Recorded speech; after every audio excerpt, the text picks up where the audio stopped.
Okay, Clara. So I have three segments that I'd like to ask you two or three questions on each one in today's conversations. But the first one is really in regards to the ethical implications of AI and ERP and business systems. And that is, what are some of the ethical considerations that organizations should keep in mind when implementing AI in their business systems? And certainly there's AI that does exist in ERP systems currently, but we're not even we're just getting started here. But what would you say are some of the ethical considerations that organizations should consider?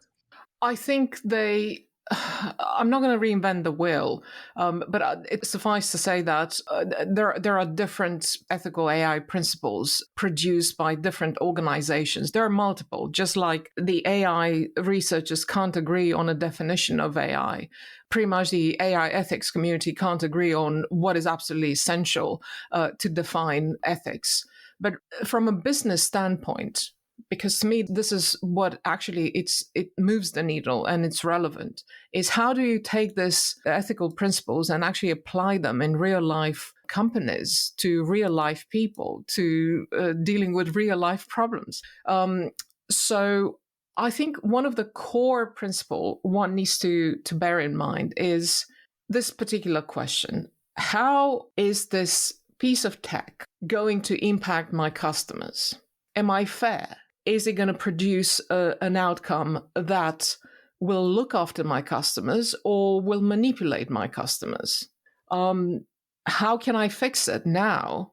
If I'm aware of it at the procurement, if I'm buying the software from somebody else at the procurement point, can I ensure that this system can be fixed as we go along, or do I need to retire it in order to have it replaced with a better, improved version?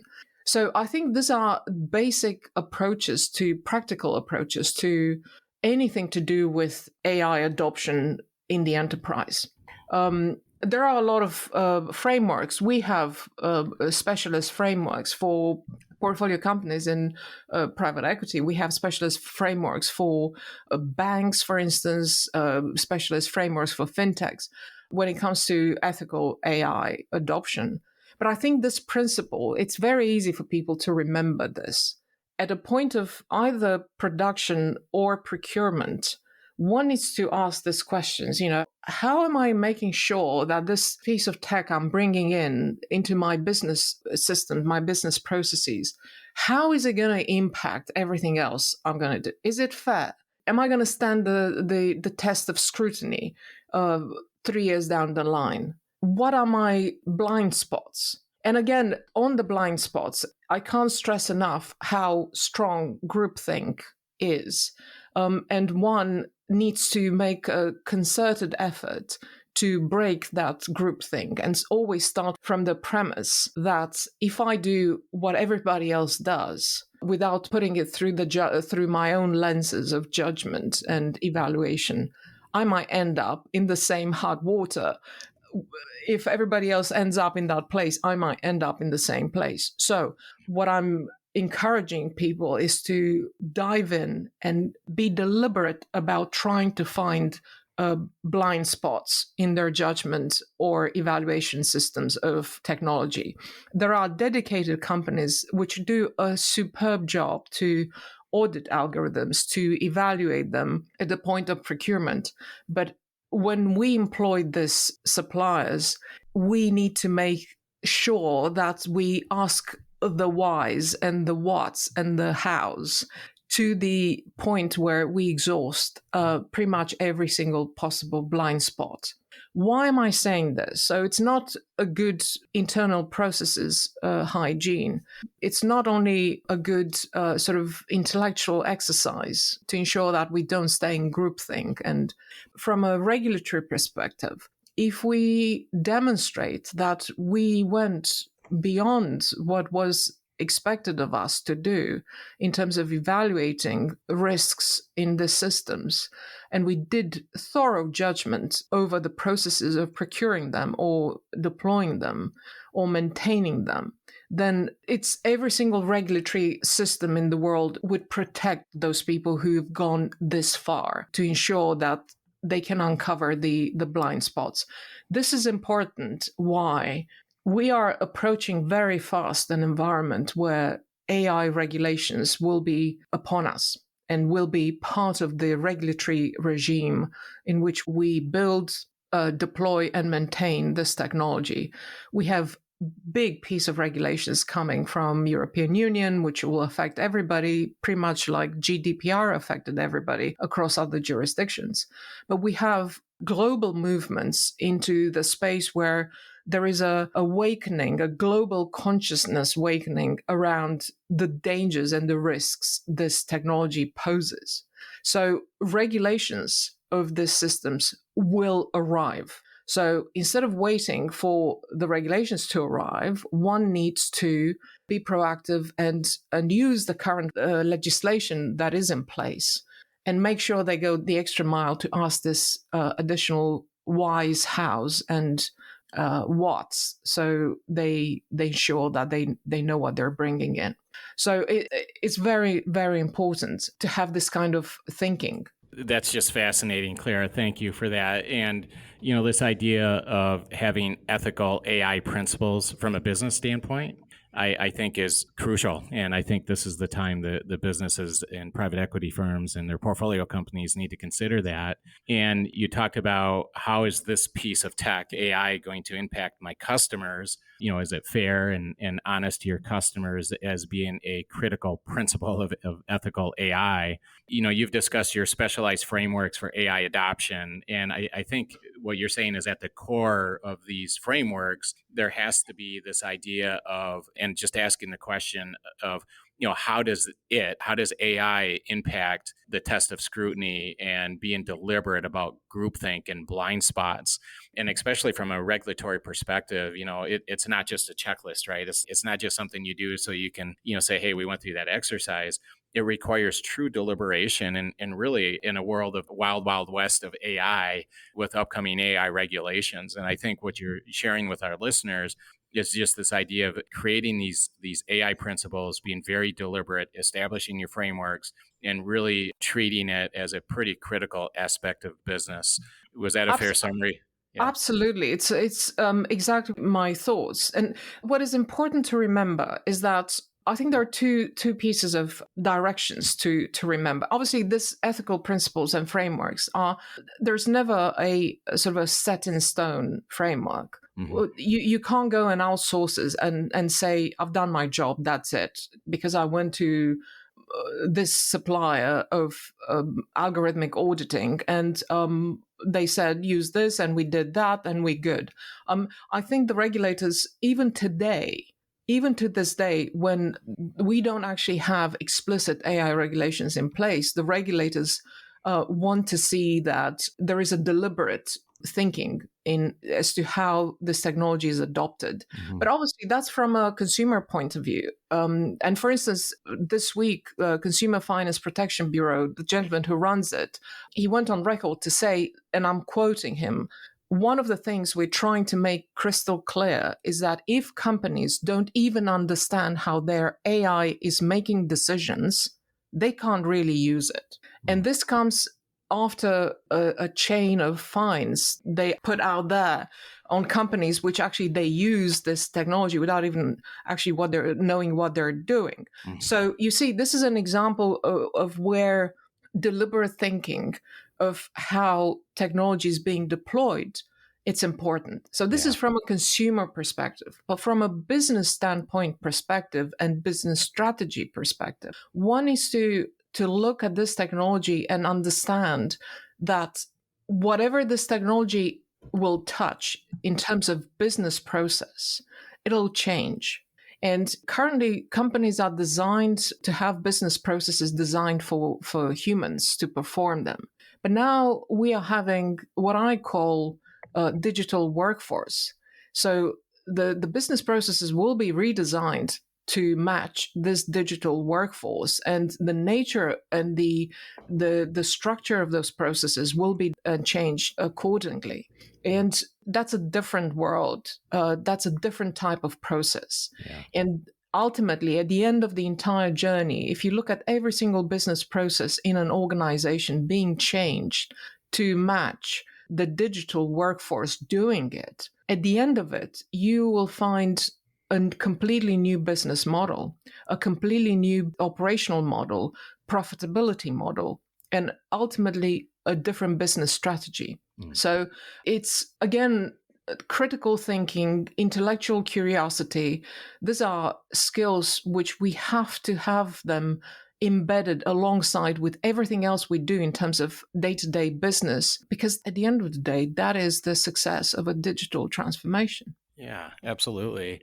So, Clara, when we talk about this process of understanding AI principles within your organization and utilizing and I guess establishing a framework for AI adoption and then being deliberate about that, whether it's a business or a consumer perspective, then how can companies ensure that they're using AI ethically in their ERP and organizational change processes or business systems in general?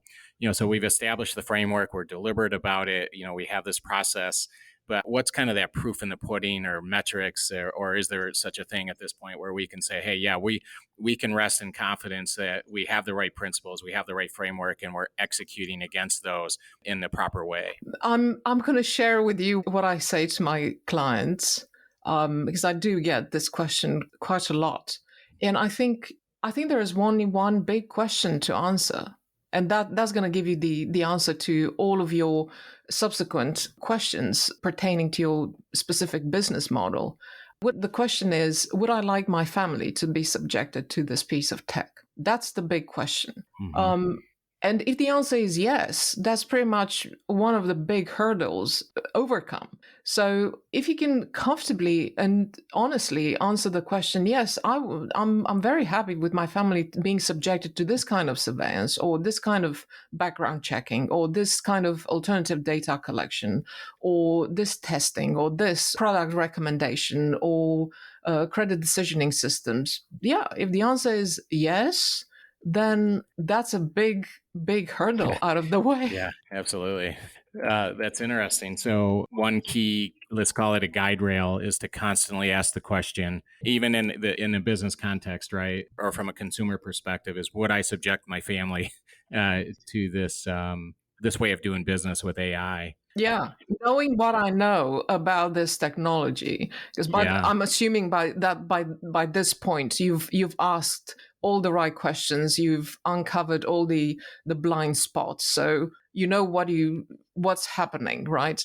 So I start from that premise. So the question is like, knowing what I know now, yeah, would I like my family to be subjected to this technology as a product? And obviously, I think this is a key question, not only from the consumer perspective, but also it puts the onus on you as a decision maker.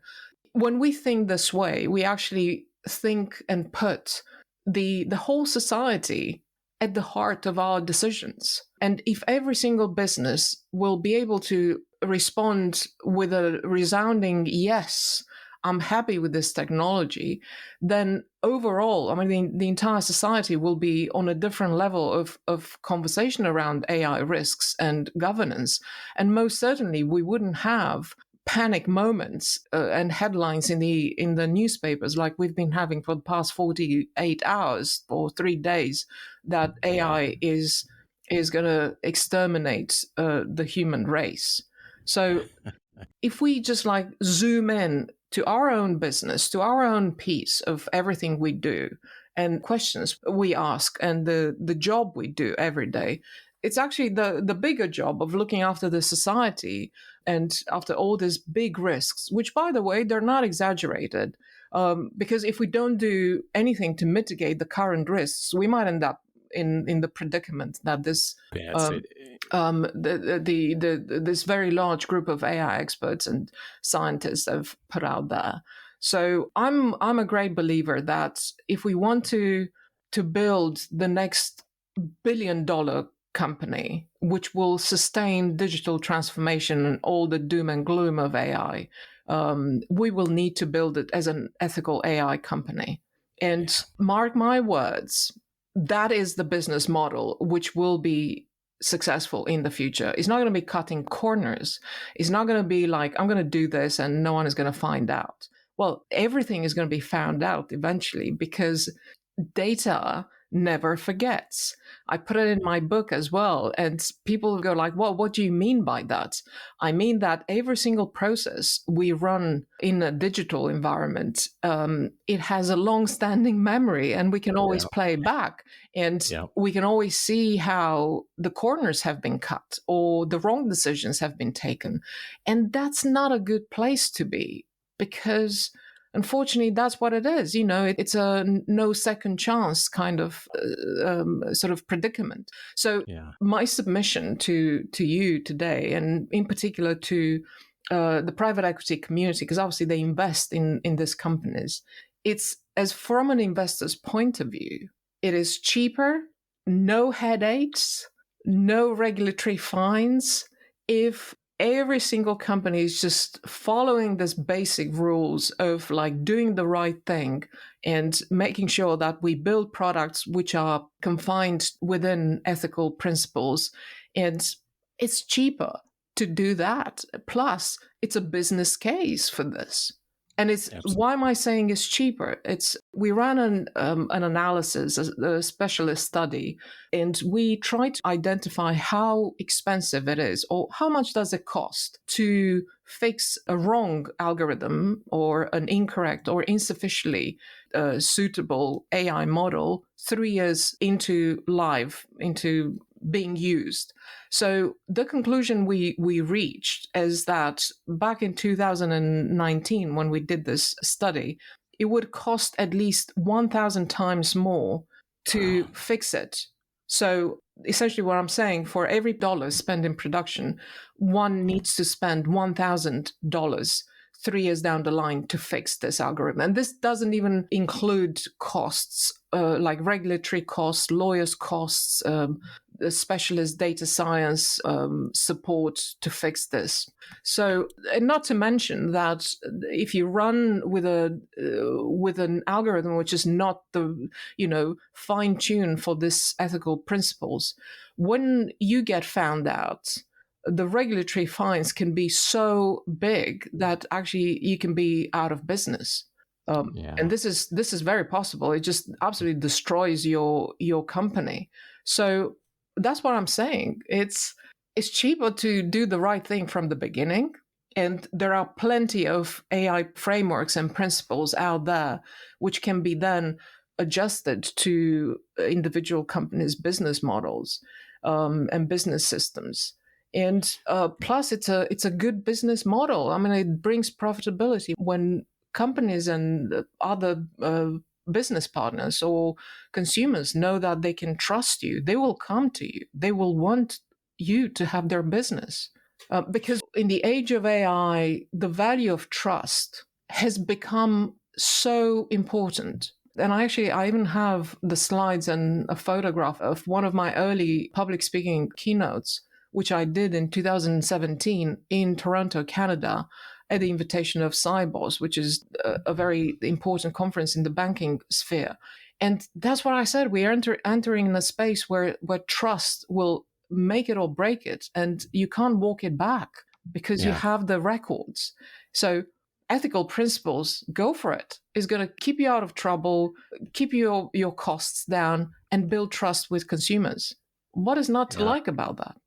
Wow, that's great insight. And 1,000 times more to fix issues. I mean, that's substantial. And I think part of the concern is that there's this idea, the economics of it and being first to the market are, I think, major factors here, right? You've got these AI companies that want to be the first to the market with various innovations in terms of AI. And there's a lot of controversy and discussions around, open AI, just get it out get it out in the world versus a little more controlled framework around AI. And, obviously Elon Musk was calling for a 6-month hiatus just to put the whole AI world on pause. so we can take that step back and just really talk about these ideas that you're sharing today with our listeners. But it is, when you think about it, there's the economic piece, there's the time, money, and effort, right? The organizational capital to prevent issues from happening in the first place, flaws in algorithms and so forth. But there's also the economics. I mean, if a company releases an AI tool and they haven't considered, some of these AI principles and these frameworks in terms of being deliberate in terms of ethical considerations and governance considerations and that sort of thing. I mean, that could put a company out of business pretty quickly to Yeah. introduce, faulty AI, right? Because like you said, is at the end of the day, if you and myself and for our family's benefit, if I'm not comfortable and if I would not subject any of these AI advancements to my family, that's a major issue. Well, just the only thing I'd say is this companies, they indeed release this technology out there thinking that their family will never be affected. Like, it's not possible. They will be affected. They will be subjected to this. Mm-hmm. But it's for large organizations, the likes of Facebook, which have just been handed down a $5 billion US fine about 3 weeks ago on misuse of data and very complicated background. Just because they didn't behave when they were told to behave, they continued to do what they were doing. So now they have 5 billion, and obviously they're trying to get out of that. Or 25 million Amazon fine, which was issued recently, simply because they've been using children's data without consent systematically over the years. So these things are coming to the fore eventually. That's my point. Like, they might not be seen for 5 years or something, but eventually they will come to the fore. They will come to the surface. And by the time all of this will come to the surface, we will have enough regulations to actually deal with this. But having said that, even today, there is enough regulation to, we don't need to invent pretty much like everything from scratch. Regulatory experts, they continue to repeat, but no one seems to listen to them or hear them. There is enough regulation at the moment to apply in order to ensure proper governance of these systems. So the other point I wanted to make is that we have this, I would argue, is like a wrong narrative around economic growth and artificial intelligence, as if AI will magically unlock unheard of GDP growth like we've never seen in our lifetime. So my submission is very simple. I mean, like, just put that to rest, because artificial intelligence, this technology, amplifies the status quo. So if we are in a rut, it's going to get worse. So don't expect that things will get better over time. People, they seem to live this like utopia whereby artificial intelligence will deliver economic growth and that will solve everybody's problems. But they also, at the same time, they also say, yeah, a lot of people will lose their jobs. What are we going to do with them? We don't have policies in place for that. So the simple rule of thumb with deployment of AI, whether it's at the country level, whether it's at the business level, unit level, whatever you have there, it will be amplified. If you have bias, if you have misjudgments, if you have all sorts of wrong decisions, they will be amplified. Or if you have good decisions, or if you have a working environment, that will be amplified too. So I think when we deploy this technology, we need to think of, okay, how about I make the current interaction of my processes and systems and everything, what I've got, work? How about I do that first?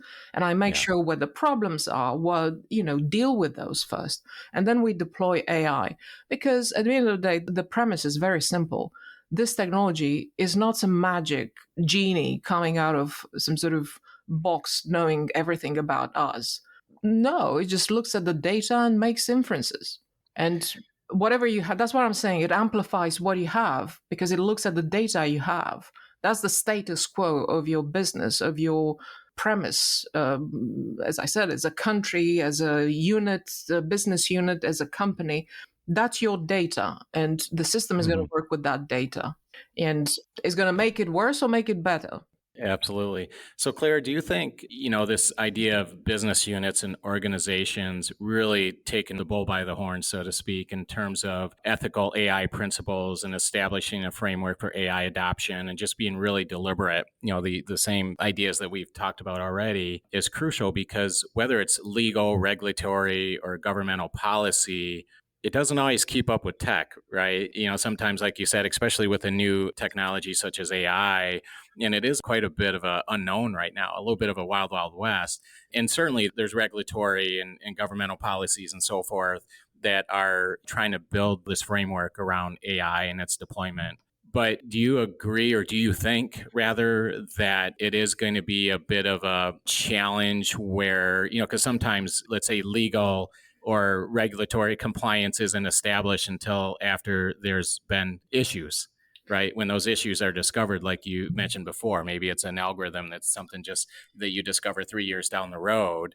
So that the legal, regulatory, and governmental policy could lag behind the actual deployment of the AI technology. Does that So question make sense? Yeah. yes, so what I would say about this is that from a business standpoint, you need to think what your strategy is, and technology follows strategy. I've seen so many. I've seen more companies which they just deploy AI because it's a shiny new thing. Let's do it. Because if we don't, then we're going to go to the board and we're going to tell them that we don't have any AI. And oh my God, that's the end of the world. Yeah. So everybody's just rushing to buy AI, invest in AI, partner with AI, go and work with third-party suppliers of AI just so they can have some AI because the FOMO is unbelievable at the moment. But what my submission is take a step back and think this way. And this is where companies systematically fail. Where do I want to go as a business? What do I want? Do I want to multiply the number of my customers? Do I want to reach new jurisdictions? What do I want to do? Fine. So I've decided I know what I want to do from a business perspective. Now, how am I going to implement that? What tools do I have in terms of technology tools and other tools that I have? What do I need to deliver on that objective? And then after you establish that, you go and start investing in the right AI systems. Once you've cleared and cleaned up all your processes and made sure that you're sitting on the correct status quo, then you deploy AI. But the majority of companies I've seen are companies which lead with technology and then they think, okay, so where are we going with this? What do we actually want to achieve overall? Because it's not just about, as a lender, I want to improve the way I measure people's credit worthiness. It's not just that. I want to see how that one piece fits into the rest of the business as a business strategy and in the rest of the resources that I have as an organization. How do I plan for those? And how do all these business systems come together? So that is the right sequence of approaching adoption of AI instead of, I'm going to do whatever. I'm just going to go and buy it. And I'm going to have AI on this process, AI on that process, and then actually processes don't work together. They don't just there's no sync. Everything is adopted in silo format and the duplication level is very high, as we've seen in so many cases where the adoption of AI has been duplicated even to 80% duplication rate across global offices. So you see, we need to see where we want to go. And then depending on that, we pick the right tools. Because not everything is about AI. There are tools which are cheaper and more effective for the processes we need. So that's, if we manage to go through this thinking sequence, then we will reach, most likely, we'll reach the right decisions. In addition to that, as we go through these motions to identify what technology is going to help us deliver on our business strategy, then in the process, we flash out the regulatory and the legal requirements that we have to put in place so that we end up with the right tools without breaking the law.